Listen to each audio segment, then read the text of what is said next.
Welcome to the 12 tips on how to select your next oscilloscope webinar. Today we will hear presentation material from Mike Hoffman. Mike is a marketing engineer at Agilent Technologies Oscilloscopes Products Division. He has a Bachelor of Science degree in electrical engineering.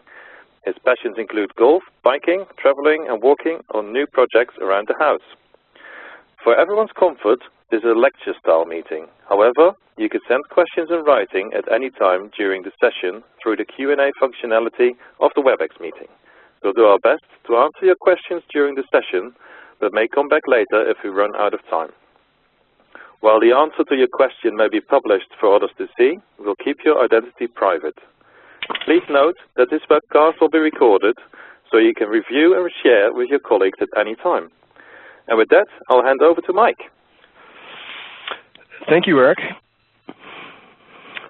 So thank you, everybody, for your time and attending today. Today's topic is going to be 12 tips on how to select your next oscilloscope. So let's take a look here and get started.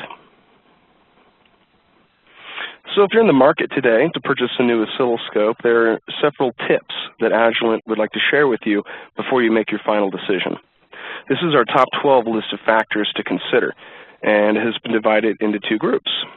Key banner specifications, which manufacturers will market prominently, and other important factors that you should consider. Now, by far, the number 1 and 2 factors that most scope users consider when evaluating a new scope is bandwidth and sample rate, and the rest of the consideration factors 3 through 12 are not listed in any prioritized order. And you must decide for yourself which characteristics of a scope are most important for you and your measurement applications. So this presentation will briefly address each of these 12 tips here, and we'll provide you with some formulas or some general recommendations on what we believe are important things to consider. Okay, so first tip is bandwidth. And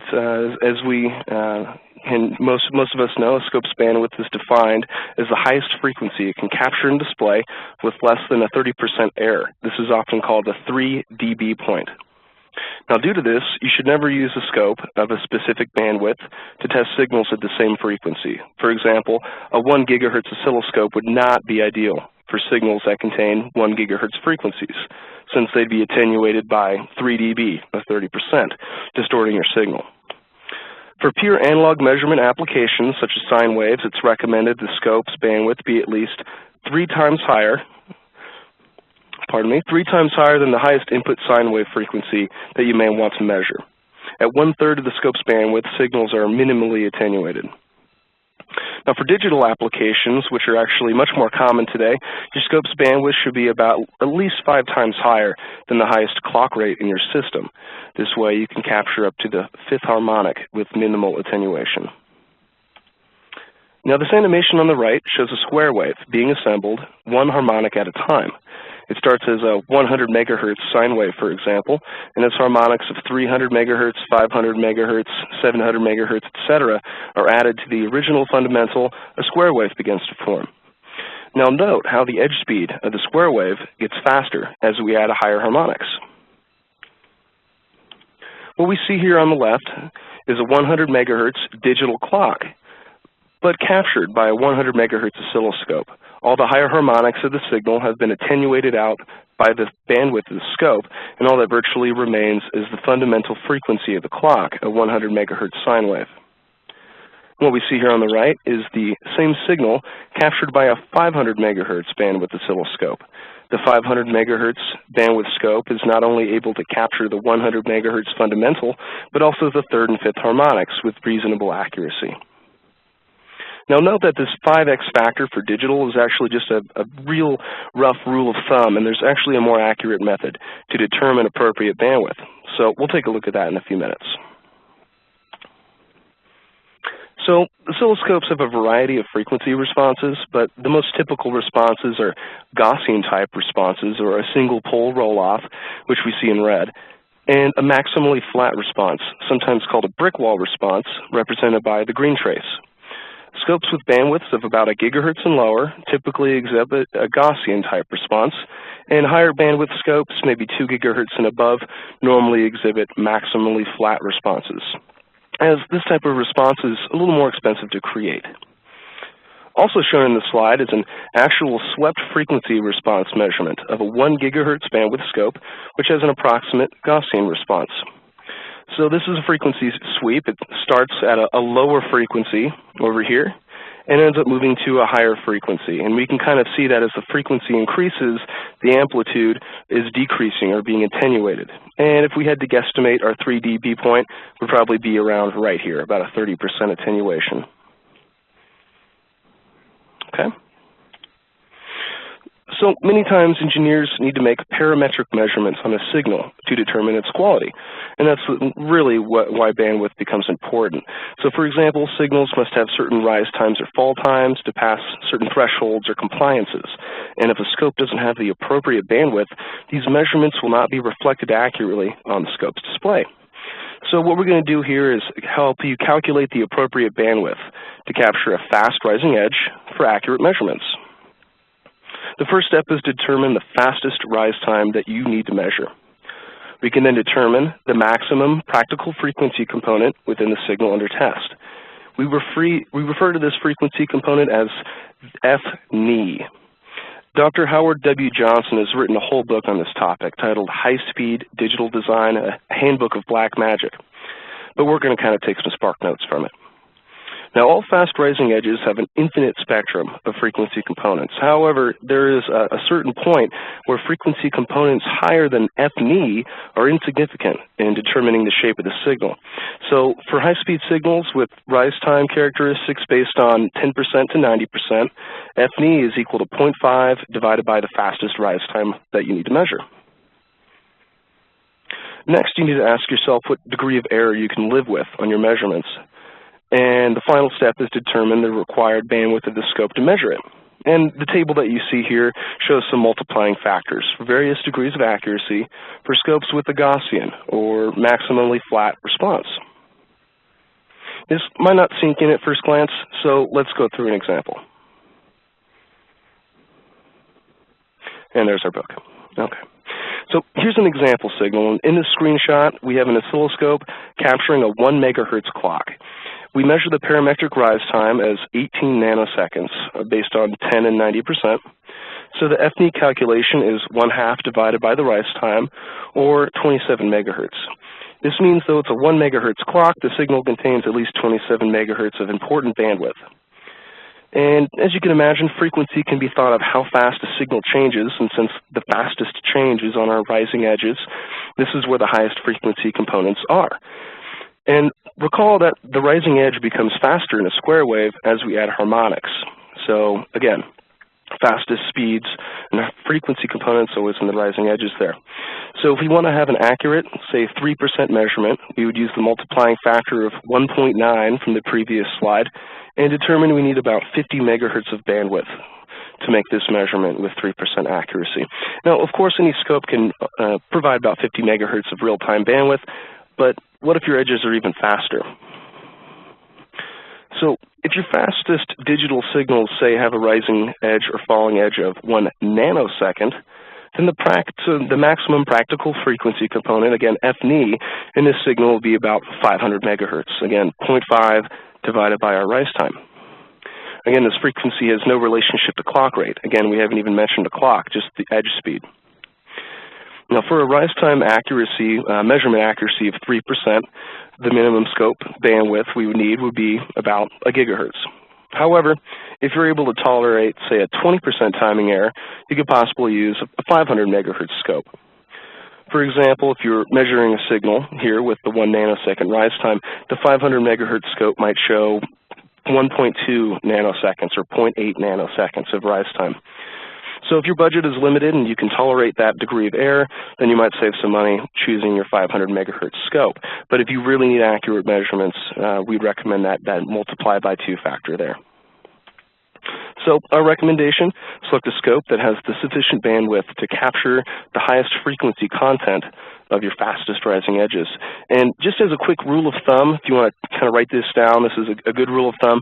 You just take your fastest edge and invert it. If you want 3% accuracy on 10 to 90% timing, because as you can kind of see here, the 0.5 factor in FNE and the 1.9 factor in the accuracy kind of cancel out. So, for example, 1 nanosecond becomes 1 gigahertz. So that's a nice little rule of thumb there. Okay. Okay, our next tip is sample rate. And you might be asking yourself, how much sample rate do I really need? It's very closely related to real-time bandwidth requirements. And some engineers have total trust in Nyquist's claim that just 2 times sample rate over bandwidth is sufficient. Other engineers don't trust digital filtering techniques and want something 10 or 20 times higher than the scope's bandwidth specification. And in reality, the truth lies somewhere in between. So to understand why, you must have an understanding of the Nyquist theorem and how it relates to a frequency response of the scope. So let's take a quick look at what Mr. Nyquist has to say about this. So this is Dr. Harry Nyquist, and his sampling theorem states that for a limited bandwidth signal with a maximum frequency Fmax, if we have an equally spaced sampling frequency Fs, it must be greater than twice Fmax in order for us to uniquely reconstruct a signal without aliasing. Now this is pretty standard fare. Most people have heard this in their digital signal processing classes. So again, this frequency 2 times Fmax or Fs is often called the Nyquist sampling frequency, which we call sample rate. Half this value, Fmax, is sometimes called the Nyquist frequency, Fn. So in this screenshot, we're showing a sine wave being sampled at 2 different rates. The one above violates Nyquist's theorem. It's sampled less than 2 times per period of the signal. And it's easy to see that the blue reconstructed signal is wildly incorrect. The samples taken don't provide enough detail of the original signal, a lot of aliasing. And the signal on the bottom is sampled 5 times per period. This is 2.5 times the recommendation from Nyquist, and enough to correctly reconstruct the original signal. So let's take a look at some frequency responses of oscilloscopes. Now, if a scope's bandwidth is specified at exactly the Nyquist frequency, it implies the scope has a perfect brick wall filter that falls off at exactly that frequency. For example, a 500 megahertz scope sampling at 1 gigasample per second.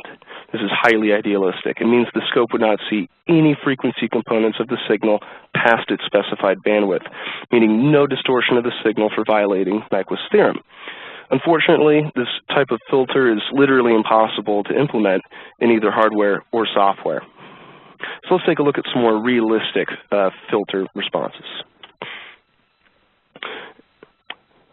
So since scopes don't have a brick wall frequency response, we're going to have some significant frequency components above Nyquist frequency that will be sampled if the scope's bandwidth is the same as the Nyquist frequency. So in this case, we're looking at a scope that's right at Nyquist's theorem. We're sampling at twice the bandwidth. There's our 3 dB point, and here's our Nyquist frequency, and here's our sampling frequency. And you can see we're having quite a bit of aliased components. Okay, and that's going to lead to errors in the reconstruction of the signal. So sampling at twice the bandwidth, not quite enough. So to minimize sampling significant components above the Nyquist frequency, most scope vendors specify the bandwidth of their scopes that have a Gaussian response at generally 1/4 or 1/5 or lower of the real-time sample rate, as opposed to 1/2 that we saw before. Now, this would further minimize the possibility of sampling frequency components beyond Nyquist frequency, but it's still possible. But specifying the scope's bandwidth at 1/4 should be sufficient, and we'll see that in a minute here. Now, if you have a scope with a maximally flat response, generally scopes with higher than 2 gigahertz, it's going to have a lot sharper of a roll-off. And since this response approaches the ideal characteristics of the brick wall filter, not as fast of a sample rate is required in order to produce a same good representation of the signal using filtering. Scopes with this type of flat, maximally flat response can theoretically specify their bandwidth at 1/2 of the sampling frequency, but most scope vendors don't really push this beyond 1/3. So they usually have a sample rate at least 3 times the bandwidth for this type of response, but you can get away with a little bit less. Okay. So let's take a look at a real-world example here. What we're going to be doing is looking at 3 500 megahertz scopes. They're all capturing a 100 megahertz clock with about 1 nanosecond edge speeds, and we're going to look at different sampling rates. So our first screenshot shows a scope sampling at 1 gigasample per second. Then we see significant aliasing. The sample rate's right at the Nyquist frequency. So there's a lot of jitter and no stability really on the signal whatsoever. In the second image, we're looking at a scope sampling at 2 gigasamples a second, which is twice the Nyquist frequency and quadruple the bandwidth of the scope. And as you can see, we see a very good and stable representation of the signal using a sample rate that is 4 times the bandwidth. And the difference in waveform stability and accuracy is quite significant compared to the first image. So what happens if we double the sample rate to 4 gigasamples a second, or 8 times the bandwidth? We're going to see virtually no difference in the captured waveform. Now, intuitively, you think twice the sample rate would produce significantly better results each time. But once Nyquist's rules are satisfied, additional sample rate provides minimal improvement in accuracy. So what's our recommendation? We recommend you select a scope that has a bandwidth and specified sample rate at a ratio of about 1:4. So at least 4 times the bandwidth should be the sample rate. Anything more than that might be overkill, and you're going to have to take a look at maybe you're paying a little bit too much for sample rate that's not helping you at all.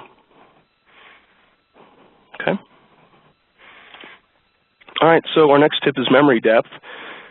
Scopes with deeper memory acquisitions are able to capture longer waveforms while still sampling at a fast rate. That's the benefit of deep memory. But just because a scope may have a relatively high sample rate, it doesn't mean the scope always samples at its maximum rate. So if you set up your scope to capture a really long waveform, your scope automatically scales the actual sample rate based on the time span you want to capture and the available memory that it has. This is because the scope needs to satisfy Nyquist's theorem, evenly spread every sample point across the time span you set. So, although intuitively you might think deeper is always better because of these things, there's often trade-offs involving deep memory in many scopes today. Acquiring long waveforms using deep memory takes extra time, and this typically means waveform update rates will be greatly reduced. And for this reason, most scopes in the market today have manual memory depth selections, and the typical default memory depth setting is usually pretty shallow, say 10K or 100K. So if you want to use deep memory, you must manually turn it on and deal with the update rate trade-off. This also means you must know when it's important to use deep memory and when it's not important.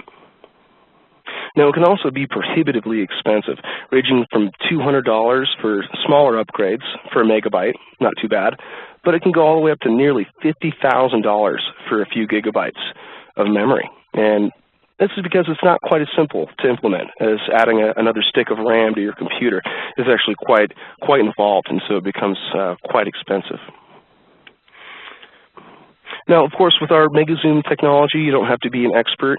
Our memory architecture automatically selects memory depth for you to keep maximum sample rate and maximum memory depth. So that way you don't have to make that trade-off. It'll take care of all that for you. So let's run through an example and see if we can help you determine how much memory you need for your applications.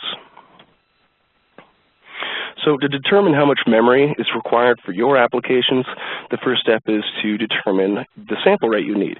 And as we discussed earlier, the required sample rate is related to your bandwidth needs, which is determined by the fastest signals in your designs. So you want to figure out the sample rate you need. And the next step is to determine the longest time span of signals you need to capture and display. The longest required time span will be based either on the slowest analog signals you need to capture, or perhaps determined by the longest series of packetized digital signals you need to capture, such as I2C, USB, etc. And then once you know the sample rate you need and the time span you need, determining the amount of acquisition memory involves a fairly simple calculation. Memory depth is simply time span divided by sample interval. So we're going to run through an example. Say in this example, we've determined we need a scope that can sample at 2 gigasamples a second. Okay? In order to capture the highest frequency components of our signals, we need 2 gig samples. That means we can sample twice a nanosecond or every 500 picoseconds. That's our sample interval. We've also determined we'd like to capture time spans as long as 2 milliseconds.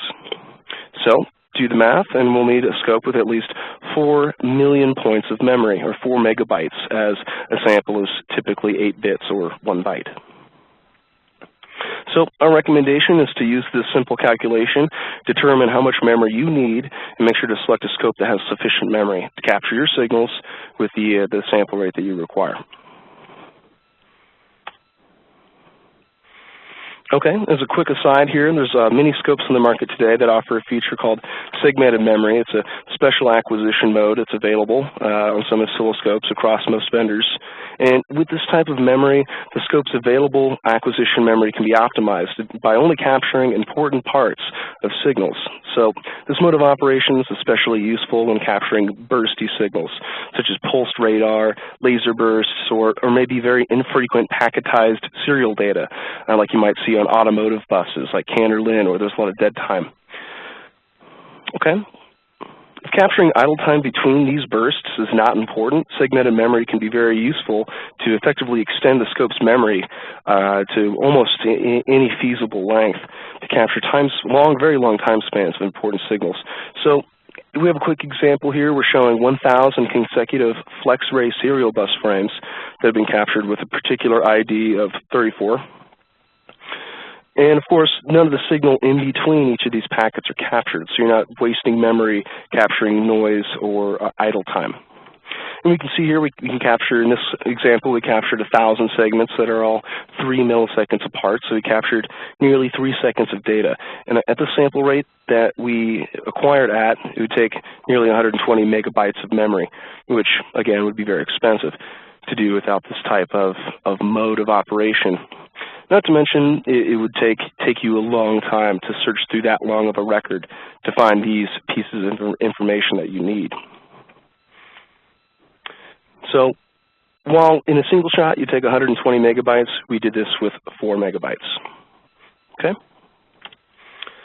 All right, our next tip is how many channels you might need in your scope. And that depends on how many signals you need to observe and compare in relationship to each other. And as today's designs become more and more complex, more channels of acquisition and display may be required. But there's a trade-off, and that is, of course, price. Now, 2- and 4-channel scopes are very common today, but of course a 4-channel scope will cost you more than a 2-channel scope. If more than 4 channels are required, your choices become very limited. The price of an 8-channel scope is very expensive. But there's another alternative. It's called a mixed signal oscilloscope, often called MSO. MSOs combine all the measurement capabilities of scopes with some of the measurement capabilities of logic analyzers. And MSOs have 3 primary attributes. The most obvious attribute is the ability to simultaneously capture multiple scope and logic signals with a time-correlated display of waveforms. Most of today's MSOs combine 2 to 4 analog acquisition channels with between 8 and 32 logic timing channels. So just think of it as having a few channels with high vertical resolution, typically 8 to 12 bits, plus several additional channels with very low vertical resolution, 1 bit or 2 states, 1 or 0. And although MSOs may lack the large number of digital channels of a true logic analyzer, one of the primary advantages of an MSO is the familiar use model, which is that of an oscilloscope. An MSO should provide the full functionality of a digital storage oscilloscope, plus provide the standard user interface, which is generally considered easy to use because of familiarity. Scopes are what most engineers use very frequently. Now, lastly, with the additional channels on MSOs, users now have many more triggering possibilities they can use to zero in on the specific I/O interactions that you see a lot today in mixed signal designs. So our recommendation here, select a scope that has sufficient number of channels of acquisition so you can perform the critical time-correlated measurements you need. Our fifth tip is waveform update rate. Now, a question we get a lot, why are fast update rates important? So let's talk about that. It's an often overlooked specification of an oscilloscope, and if it's not overlooked, it's often very vaguely defined, and you're not really quite sure, what update rates apply to what situations or things like that. And it's something you should definitely consider before you're purchasing your next scope. When you're debugging a new design, you'll often need to view repetitive acquisitions of signals to evaluate dynamic behavior of the signal. Dynamic behavior might include jitter, noise, random glitches, things like that. Now, there's three reasons why fast update rates are important in helping you see dynamic behavior. First of all, an oscilloscope updates waveforms very slowly. It can make using the oscilloscope a very frustrating experience. Say you rotate your time-based control, you expect the scope to respond immediately, not half a second or a second later when the scope's finished doing whatever it's doing. Secondly, fast waveform update rates can improve the display quality of the waveform that you view on screen. What we see here in this image is a very noisy, ringing pulse here, and you can see there's a lot of detail. But most importantly, the fast waveform update rates can improve the scope's probability of capturing that random or infrequent glitch that might be keeping you up late at night. So, when we talk about update rate, we have to inherently talk about dead time. Dead time is the time it takes for a scope to process and display an acquired waveform before rearming its trigger for the next acquisition. The time may be many orders of magnitude greater than the actual acquisition time on faster time settings. So what we're going to show here is an animation of how faster update rates can make it easier to see glitches. So with a slower update rate, many glitches might get missed altogether. But with fast update rate, these errors are actually found a lot easier. Now, of course, this example is a bit idealistic, but over many seconds of updates, and you start compounding the probability of catching these events, which is the key, is improving the probability of capturing anomalies. The probability goes up as you minimize the dead time. Okay? So here we're going to show another example and actually crunch through some numbers. So we're going to be capturing an infrequent glitch using a scope at two different update rates. So in this example, the infrequent glitch we're looking for occurs just 10 times per second. We're viewing 50 nanoseconds of time, and we're going to leave infinite persistence on for 5 seconds to see if the scope can capture the glitch and how often. So what we see on the left, the scope is updating at 1,000 waveforms per second, which may look and feel responsive, but when attempting to capture a signal that is very infrequent, 10 times per second, 1,000 updates per second might be statistically very slow. And in fact, the probability of capturing the glitch in 5 seconds is only 1/4 of 1%. Now, I'm sure when you're doing characterizations of designs, you'll leave a signal on maybe overnight to analyze it. But if you're just doing some prototyping and you're checking your test points on a new board you got back, you're going to be hard pressed to spend more than 10, 15 seconds to be looking at each different test point. So this is only 5 seconds, and this is only 10 times per second. So if you have something even more rare, you can see the probability goes down exponentially. Now, what we see on the right is updating at 1 million waveforms per second. That's 1,000 times faster. And of course, the probability goes way up. We have almost a 92% chance of capturing the glitch in 5 seconds. And as you can see, we captured a bunch of them. Okay, so a recommendation here, make sure you select a scope that has a fast enough update rate to capture any random or infrequent events if you're trying to debug your designs faster. All right, so our next tip, number 6, is triggering, which is often the least understood function of a scope, especially for new users, but it's one of the most important capabilities that you should understand, especially if you need to monitor very complex signals. Now, you can think of an oscilloscope triggering as synchronized picture taking. And one waveform picture that you see on screen actually consists of a bunch of individual and consecutive samples. And the scope leaves each trace on screen a little bit longer for you so you can observe dynamic behavior.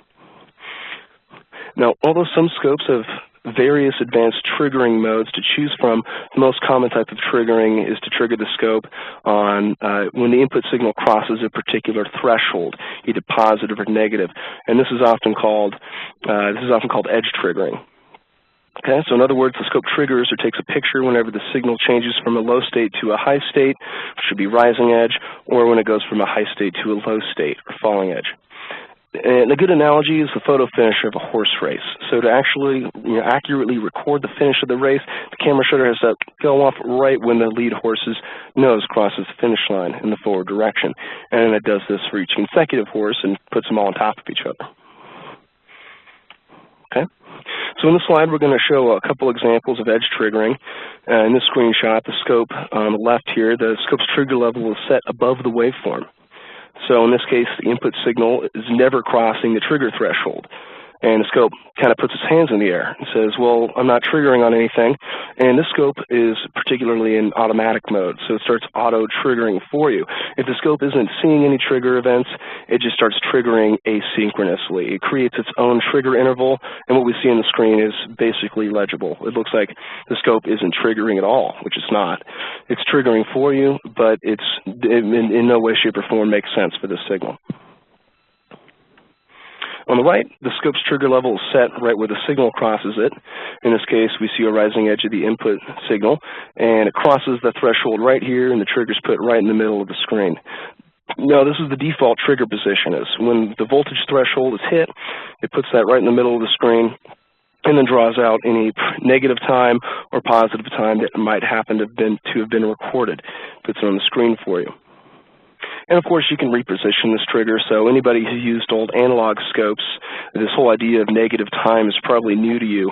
Most oscilloscopes, there was no negative time. It'd trigger, and then it would start recording. It wouldn't start recording, but it would start putting it on the screen for you because it couldn't predict when a trigger was going to happen and start writing beforehand. So old DSOs, or analog scopes, pardon me, to your trigger over here, and then you'd see all your positive time. But with our digital storage scope, all of it's being saved into a memory somewhere, and we can write all this negative time out for you, which is obviously very helpful. So you're triggering on a problem, so you're triggering on an error, and you want to see what's causing the error before it happens. Okay? So, yep, what I just said there. So, there's also a lot of advanced trigger possibilities now that we have with these kind of digital storage scopes. So, some of today's, what we have here is we're looking at a pattern trigger. We're using our MSO capabilities, and we have our 8 digital channels, and we're actually able to set up a trigger on particular logic states. So we've set up our 8 bytes, or 8 bits, pardon me, 111, 00110, and it's able to trigger on that when the logic states hit that, and then, of course, show the analog channels time correlated. Okay? Some other advanced triggers here. In the slide, we're showing an example of a setup and hold time violation.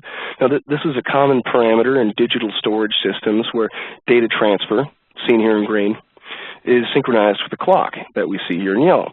And if the data begins to change states too late in the clock cycle, bit read errors will occur.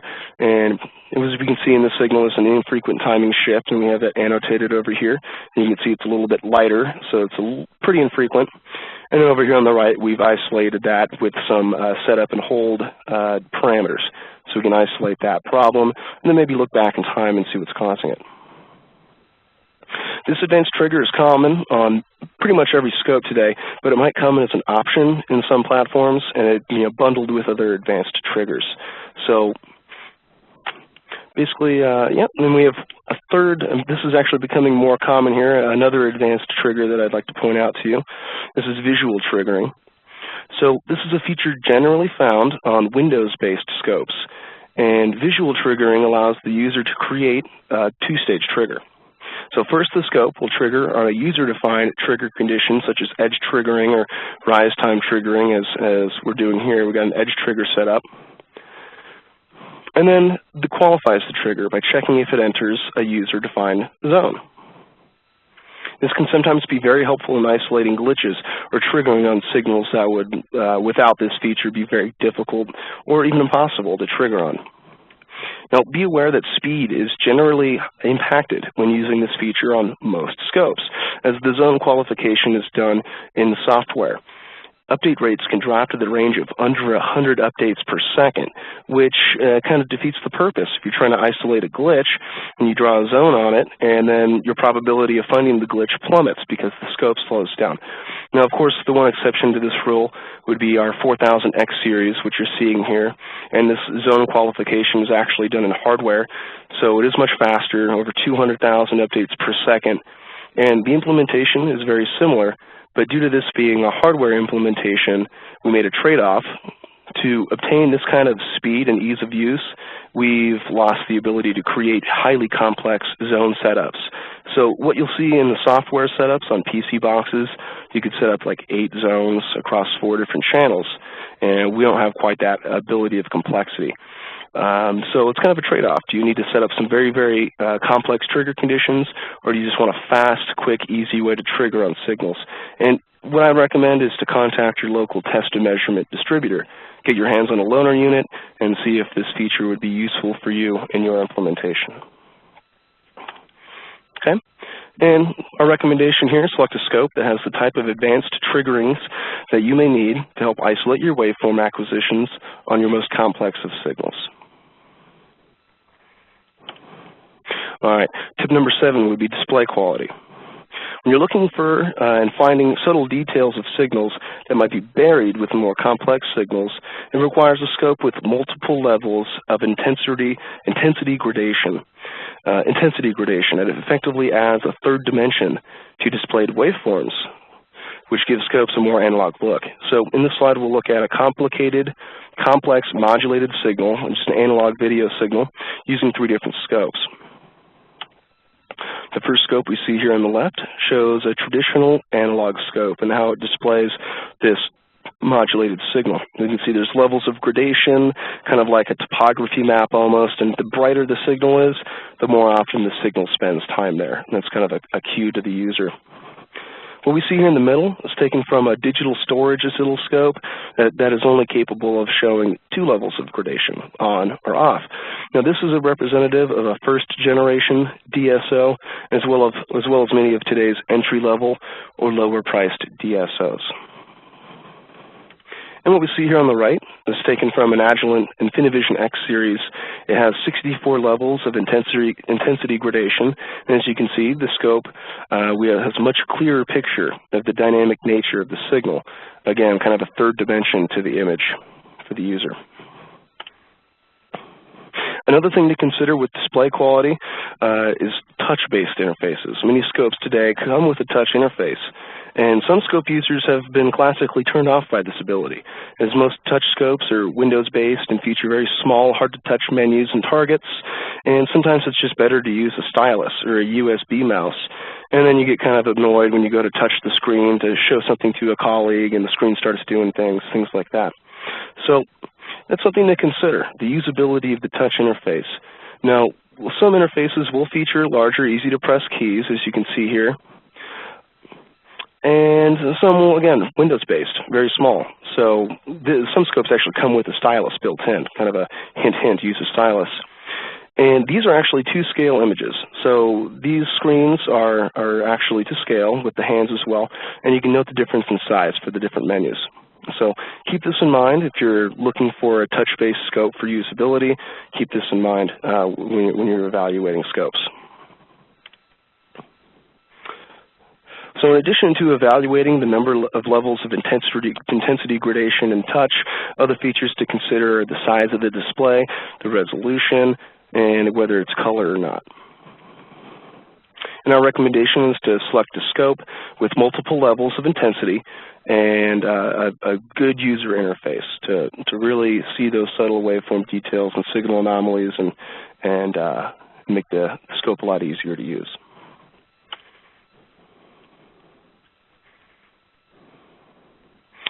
Okay. All right, so our 8th tip serial bus applications. Now, most of today's digital designs include one or more different types of serial buses for comms between devices or subsystems, and it's often necessary to either verify proper signal bus communication or time correlate signal bus communications to other digital or analog signals in your designs. Now, traditional methods of verifying serial bus communication on an oscilloscope before these type of analysis capabilities existed involved visual bit counting, and this manual method can be time-consuming and error-prone. However, most of today's oscilloscopes do have optional built-in serial bus protocol and decode and triggering capabilities. And if your designs include any of these buses, it's going to behoove you to select a scope that can decode and trigger on these buses. Could be a huge time saver and help you debug faster. So let's compare the two methods here. So the brute force method is bit counting, and believe it or not, many engineers are still using this old method of visually decoding buses with their eyes. And this slide shows the first step in manually decoding a CAN remote transfer request frame. This is just the example we're using. CAN is an automotive serial bus standard, and the RTR is the frame type. So the engineer first sets up the scope to randomly capture a CAN serial bus using one channels of the scope. Now, note that the serial bus utilized is a clock signal, has a clock signal such as I2C. We'd need two channels, of course, one with the clock and one with the data. But in the case for CAN, the clock is actually embedded in the signal. So the next step would be to actually divide the waveform into bits, and then identify the streams of ones or zeros based on the encoding method, whether it's Manchester, NRZI, whatever it might be. And then using knowledge of the protocol, the engineer reassembles the ones and zeros based on known fields and decodes the data stream. Of course, you can see very tedious, time-consuming, and very tedious process. So what if you went through this whole process of manually decoding the data, and the engineer discovers this wasn't even the frame that they were looking for? After all, we're just using scopes edge triggering because this, serial decoding hasn't been used yet. So the scope was only able to capture some random stream of data. Well, that engineer could, I guess, try again and again until they find the data they're looking for, but there is definitely a better way. So today's decoding method, included on many of today's mid-range and higher performance scopes, have built-in serial bus decode and triggering, so you don't got to do that kind of stuff anymore. Now this screenshot is showing us a time-correlated decode trace below the waveform, so you can kind of see it in time with that as well, and then you can also see it in the list format or event table, and it's going to show multiple decodes or traces that might be captured in the long record. Okay. So when selecting an oscilloscope that can provide this type of bus triggering and decoding, there are other factors that should be considered, such as which protocols does the scope support? Does the scope utilize software-based or hardware-based decoding? Software-based decoding can be slow, especially when using deep memory or when trying to decode multiple buses at once, and it will slow down the update rate of the scope, making it more difficult to capture any sort of infrequent errors that might be on your buses. Hardware-based decoding is fast and can enhance the scope's probability of capturing infrequent communication errors. And Agilent's InfiniVision X-Series oscilloscopes were actually the first scopes introduced on the market to use hardware-based decoding. So, of course, we'll plug that, right? Also, what types of serial bus triggering are available? So, are you going to be able to find the information you're looking for? Are there any maybe search and navigation capabilities if you want to capture a big, long record? It's pretty common on most scopes, but you're going to want to check. Lastly, does it provide any maybe serial eye diagram mask testing for the integrity of some of today's high-speed buses? What's our recommendation? Find a scope that can trigger on and decode the serial protocols to help you debug your designs faster. Okay, next step, number 9, measurement and analysis. One of the biggest advantages of today's DSOs over old analog technology, since digital scopes save a digital representation of the signal, they can perform various measurements and analysis on the waveform. And you'll find that digital scopes from various vendors have a wide variety of capabilities. Now, most DSOs today have manual cursors and markers, and most minimum set of measurements such as rise time, falls time, frequency, pulse, etc. And as you move up in price and performance, you'll find more advanced capabilities such as math, mask testing, or application-specific compliance testing, like that eye diagram we just looked at. Although many advantages many advanced math capabilities can be done offline, say in MATLAB, having these capabilities embedded in the scope makes it easier for you to do your job. So select a scope that can automatically perform your required measurements and waveform analysis to help you characterize your designs faster. So we're going to take a quick look at some examples of analysis capabilities. Such as measurements, like pulse parameter measurements with statistics, pass-fail mask testing, fast-4A, transforms for looking at frequency spectrum, or compliance testing. In this case, we're looking at current harmonics and the switching mode power supply to different standards. Okay, tip number 10. Connectivity and documentation. Now, many of today's scopes are used in automated environments, and that requires the scope to be connected to a computer via various possible ports.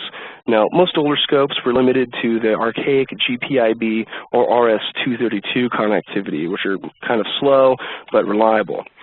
But most of today's DSOs and MSOs use newer standards such as USB or LAN. So if you require that your scope be used in an automated test environment, ensure the scope you select is fully programmable and uses one of these connectivity standards. Another thing to consider are scopes with LXI interfaces. Most scopes today come with this standard or optional, and what LXI does for you is puts a web server built into the oscilloscope, allowing you to use an Ethernet cable to connect the scope to your local network. Now, with a proper VPN and firewall setup, the scope can even be made available across the entire World Wide Web, allowing you to remotely connect through your VPN to scopes and control it from the other side of the planet if you want. Pretty cool, in my opinion. Another thing to consider is saving and documenting your measurements. And obviously this is very important. One method of doing this is simply to dump screenshots to a printer. But a more common method of documenting results today is to save them to a USB drive. Put them on your computer that way. And now, in addition to being able to transfer data to a PC, most of today's scopes have the ability to save images and waveform data as well, directly to USB. And that can be easily imported into word processors, spreadsheets, or other software applications offline like MATLAB. So a recommendation here, select a scope that meets your connectivity and documentation needs, as that's something that we all have to deal with on a daily basis. Tip number 11 here is probing, and although we've listed it as number 11 to consider, it should by no means be considered the least important factor. In fact, it might be the most important factor. Your oscilloscope measurements can only be as good as what the probe delivers to the scope's inputs. So if your probe loads the circuit under test or distorts the signals, your scope measurements will also be distorted. Good probes should not disturb the signal and should ideally provide an exact duplicate of the signal from the probe tip. So let's say you're using a 1 gigahertz scope but a 500 megahertz passive probe. Then you're only getting 500 megahertz of bandwidth on your entire system. And this is what most scopes come with. Typical standard passive probes, free with the scope, generally about 500 megahertz bandwidth. You can also find higher frequency passive probes, maybe up to about a little less than a gigahertz passive probes. Any higher than that, you're going to need an active probe, which are powered with an external source to lower the input capacitance and impedance. Of course, if you have any specialty measurements you need to make, such as differential buses, high voltage signals, current signals, etc., you're going to have to make sure to get the proper probe for that. So our recommendation, select a scope from a vendor that can also provide the probes that you need to make your measurements. And our last tip for the day, I know you're probably tired of hearing me talk by now, so we're almost done here. And the last tip here is kind of a no-brainer, but it's something to consider. It's ease of use and price. Now, ease of use is subjective, greatly depends on you and your needs. Because if you say you select a scope with tons of analysis capabilities, but you need a doctorate degree to figure out how to navigate the menus to find these features, then all the money you spent to obtain these advanced features and measurements might go to waste. You might just not want to deal with it. So the only way to evaluate ease of use is to try the scope out for yourself. Again, any legitimate distributor in the area should be able to perhaps help you out, give you a little more detail, and maybe give you units to try out. And of course, the other key issue is price. And if you're in the market to purchase a new scope, you probably have a fixed budget. And if your budget's limited, you have to make some trade-offs regarding features and performance, kind of like how we discussed earlier with bandwidth and measurement accuracy. You know, if you can deal with the 20% error over a 3% error, you can do less bandwidth, save yourself some money. So be aware of these trade-offs of price and performance. Last thing, just some types of oscilloscopes that are available. They do come in a variety of formats. Handheld's a fast-growing format, generally used in the field or remotely, limited bandwidth, battery-powered, less performance. You also have PC-based modules. Now, these are a little strange because they plug into your computer via USB, and the whole interface is controlled via software, so there's no hard knobs or anything like that. Of course, performance is limited, but very small form factor, and it's easy to connect to analysis tools. Now, this is the most common type of oscilloscope today. It's also the fastest growing market. It's generally considered to be easy to use and fast, and that's the embedded operating portable scope. It's generally handheld, as you can see, very light generally speaking, and embedded OS, so they're a lot faster and more responsive. But the analysis tools tend to be limited, as well as bandwidth tends to be a little more limited. And of course, the big dogs in the group here would be our Windows-based scopes, very high performance, very strong analysis capabilities. But of course, they're a bit more expensive, and it's debatable if Windows would be considered an advantage or not in this case. So if you're interested in learning a little bit more about scopes or measurements, you can download these documents at no charge using the URLs listed in the slide. Just copy and paste the publication number into the URL you see below. And of course, you'll be receiving a copy of these slides, a link to this recording afterwards, and you can go back and reference this later. So I just want to quickly look at what Agilent offers. We are the fastest growing oscilloscope company in the world, and it's for good reason. We invest heavily in R&D and oscilloscope technology, probably more than any other manufacturer over the past several years, to provide the market with not only the highest performance and highest precision scopes, but also to provide the highest value for a broad range of measurements. And what you're seeing here is our Mega Zoom 4 chip, featured in the X series, provides up to 1 million waveform updates per second, and hardware-based serial decoding. We put a lot of money into this custom ASIC, and we really believe the performance shines through. Of course, it comes in a variety of formats, all the way from the handhelds we discussed earlier to our portable benchtop, which are X series, which is where most of the screenshots came from today, our 2 and 3000, and the zone triggering from the 4000, all the way up to our higher-end, very high bandwidth scopes, approaching dozens of gigahertz. I think our highest real-time bandwidth goes all the way up to 63 gigahertz. So we have price and performance at almost every rung of the ladder. And just a quick overview of the X series scopes that we were mentioning today. They come in a variety of bandwidths from 70 megahertz all the way to 1.5 gigahertz. They all offer class-leading update rate, up to 1 million updates per second on the 3 and 4000. They all have MSO capabilities, and all of them offer features such as an integrated function generator, an integrated digital voltmeter, and we have, of course, serial bus options for the serial decoding and some advanced triggers as well. So a lot of options there. I could talk all day about these, but that pretty much wraps it up. So at this point, I'd like to open up the presentation for any questions you might have.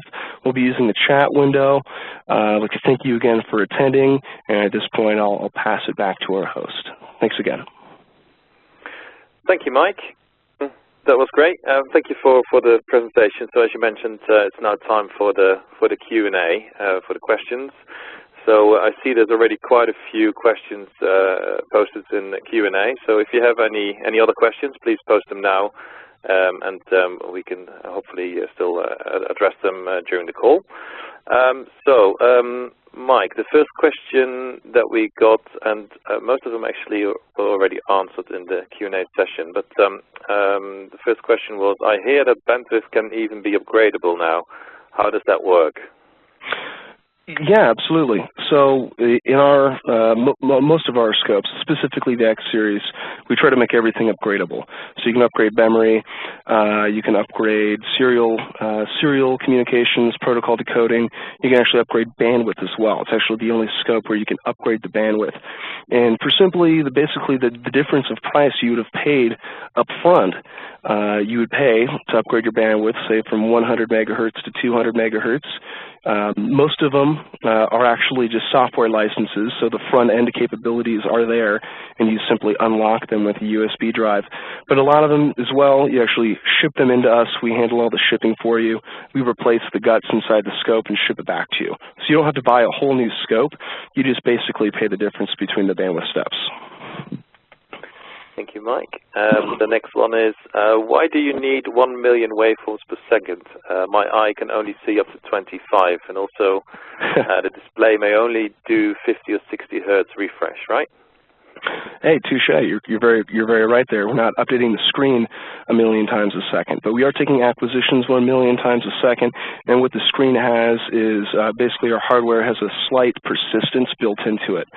So let's say you take 10,000 samples within 1/60th of a second. We'll kind of overlay those 10,000 samples on the screen for you at once is kind of the idea. So if there's a 1 in a million glitch, you will see it on the screen because the scope detects it and will plot it on the screen for you. And we do it in such a way that your eyes can see. Obviously, if we didn't, then it wouldn't be too useful for you. So there's a slight persistence built into the screen would be the answer to your question. So you can kind of see those dynamic behaviors. Thank you, Mike. The next one is about the zone trigger. It looks really easy. Mm-hmm. Which scopes have this feature? Sure. So this is a fairly common feature. Tektronix, LaCroix, and Agilent all offer them on their Windows-based scopes. Again, those higher analysis-based scopes. But of course, it really depends on your use model. So if you're trying to use the zone triggering to say capture a glitch, you're going to want a scope that can do zone trigger and do it very fast. And I believe the 4000 or 4000X series is the first oscilloscope to offer zone triggering hardware-based. So that way you can keep the update rate very fast because it's all done in that custom ASIC we have, and you can capture very rare events with the zone. But it is widely available on a lot of scopes. It's generally used to set up very complex trigger conditions, say serial bit patterns or things like that. So you'll see it on the Agilent 9000, the 90000s, the Tektronix 5000 has it, and all those higher range models should usually have it as a paid option. Thank you. Next question. So what is the benefit of serial bus visualizing when it can be done on a computer? That's a very good question. So let's say you want to see it in real time. Maybe you have a particular packet, and once every 1,000, maybe once every 1,000 occurrence, you have a CRC error or something like that. So being able to see the decoding live in real time on the scope allows you to see that kind of dynamic behavior in real time. And then once you see the actual problems, you can isolate the problems, and then maybe it'd be easier to analyze more on the computer. But as a visual, again, these kind of fast embedded scopes are generally seen as visual tools, debugging tools. So you want to see dynamic behavior, you want to be able to see infrequent problems, and once you can see them, then you can solve them. Thank you, great answer. Next, the last one, we're running out of time. So how about collecting CAN error frames overnight? Sure. Run out of memory, so if you want to record lots of CAN bus errors. Yeah, sure. So we have customers that do this. Maybe you have an error that occurs once every 5 minutes. or something like that, and you want to capture a bunch of them. Maybe you want to see a time correlation between them. You turn on the segmented memory, and like I said, it ignores everything in between your specified conditions. So let's say you have a can error. You capture it once, the scope sits around, waits for a few minutes, captures it again, and it compartmentalizes that memory. So theoretically, you can leave segmented memory on indefinitely until it fills up memory for you. So overnight, sure, theoretically you could leave it on for a week and capture up to 1,000 errors. So, sure. Thank you, Mike. I think that was all now. So if you have any questions after the event or want to ask these offline, don't hesitate to contact us on the address provided. And in a few seconds' time, we will close the webcast, and an evaluation form will pop up on your screen. So we do appreciate your feedback, and thank you for your attendance, and I wish you